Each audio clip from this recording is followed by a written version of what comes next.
Lundi 19 novembre, bonjour à toutes et à tous, bienvenue sur Grand Lille TV, votre chaîne d'actualité régionale en images, ensemble en 8 minutes. Voici vos prévisions météo. Tout d'abord, en ce lundi, comme prévu, en temps froid mais sec, on flirte avec le 0 degré ce matin dans la région. Dans la journée, le thermomètre va timidement remonter, 5 petits degrés pour cet après-midi à Lille. Côté ciel, la Côte d'Opale va bénéficier d'un temps clair et dégagé, mais la métropole lilloise sera plutôt sous la grisaille et les nuages.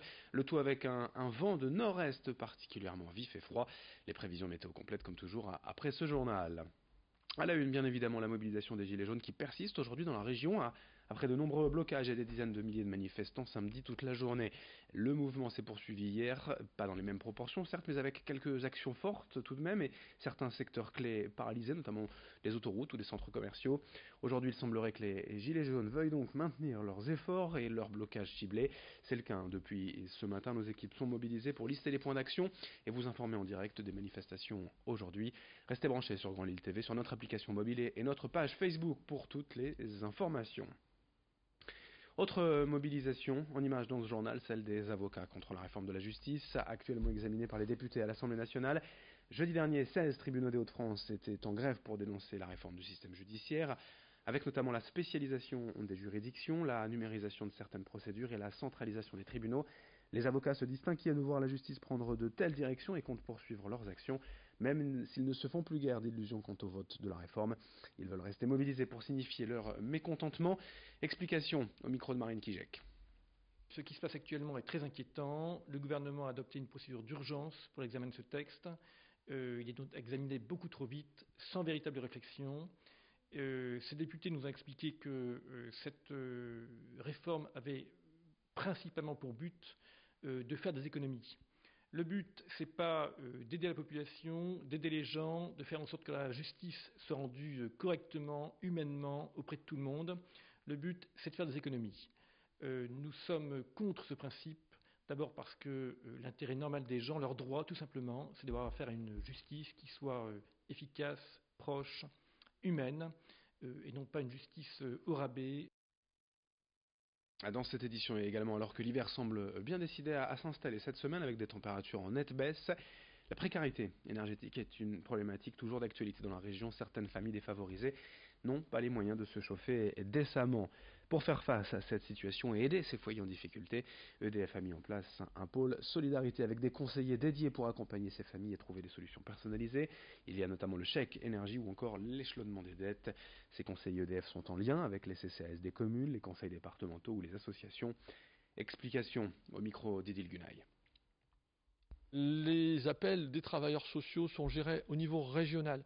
Ça, je pense que c'est important parce que la situation de précarité de nos clients n'est pas forcément identique à celle d'une autre région, ni plus grave, ni plus facile à gérer, hein, mais bien entendu, c'est particulier. Et comme ce sont les départements ou certaines métropoles, ce qui est le cas sur Lille, avec la métropole européenne de Lille et le département du Nord, comme ce sont les départements qui ont la compétence d'aide sociale à l'énergie, chaque département a un règlement intérieur différent. Donc nos conseillers sont formés et connaissent parfaitement ces règlements intérieurs qui en gros donnent les modalités d'obtention d'aide pour les clients en difficulté et tous ces critères-là.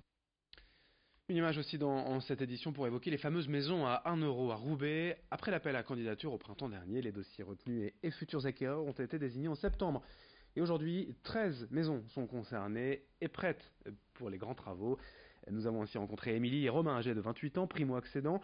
Dans un an, après la signature de la vente et la réalisation des travaux, ils emménageront dans cette maison de type 1930, 120 mètres carrés avec 3 chambres dans le quartier Sainte-Élisabeth. Et si la maison n'a donc coûté qu'1 euro, la rénovation importante est tout de même estimée à près de 170 000 euros, mais le couple va bénéficier de 30% d'aide publique. Idil Gunaï a rencontré Émilie et Romain chez eux.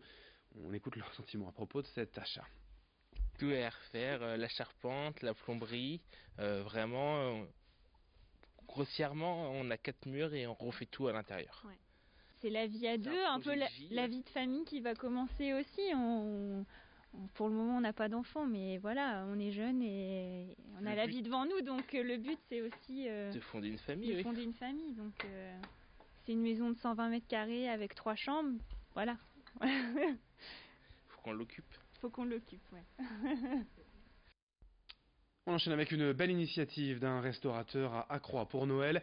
Raphaël Bucciantini a ouvert le Mama Maria il y a quelques semaines rue de la Gare et pour les fêtes, il va organiser un repas spécial pour les familles bénéficiaires des Restos du Cœur afin de leur offrir une vraie soirée de réveillon. Au menu pour l'instant, noix de Saint-Jacques et pour le reste, il garde la surprise. Surtout pour cette soirée soit vraiment particulière, il s'associe donc avec les Restos du Cœur pour récolter des jouets neufs ou d'occasion pour les enfants présents le soir même. Offrir aux plus démunis un véritable Noël dans une ambiance de partage et de convivialité, c'est le but de Raphaël qu'a rencontré pour nous Lucille Berthe Constant. J'ai essayé de contacter les grandes enseignes, j'ai pas de retour pour l'instant, donc ça me permet aussi de vous parler directement et de vous dire n'hésitez pas, vous avez des invendus, vous avez des jouets qui ont été ouverts, qui finissent à la benne, venez chez moi et déposez-les. Venez avec un maximum de jouets, qu'ils soient neufs ou utilisés, c'est vraiment pas important. N'hésitez pas aussi, j'ai beaucoup d'appels de personnes qui veulent venir me donner un coup de main le 24. Ça me touche énormément. J'ai accepté beaucoup de personnes. Maintenant, j'ai aussi besoin parce que je suis un mec et emballage des cadeaux, c'est une catastrophe. Donc, j'ai besoin aussi de coups de main pour emballer les cadeaux un petit peu avant. Voilà, même dès maintenant, à la limite. Alors, j'ai eu beaucoup de peluches. J'ai eu des jouets neufs, des jouets usagés, mais très beaux jouets. Donc voilà, ça commence déjà à arriver en masse. Et pour terminer, quelques résultats de sport puisqu'on jouait le 7e tour de la Coupe de France de football ce week-end. Les qualifications des deux clubs de Ligue 2, Valenciennes face à Dunkerque et Lens à Nogent. Qualification également de Boulogne à Marcq-en-Barœul, 2-0. Victoire aussi de l'Iris Club de Croix, 1-0 face au Paris FC. Ouascal a perdu 5-3 face à Saint-Quentin. Hasbrook, le petit poussé, a été défait après prolongation 3-1 par Gravelines. En basket, nouvelle défaite aussi pour Lille, le LMBC qui s'est incliné de peu à Quimper en Bretagne, 85-84 en Pro B. Fin de cette édition, restez avec nous, d'autres infos concernant bien évidemment la mobilisation des Gilets jaunes dans nos prochaines éditions.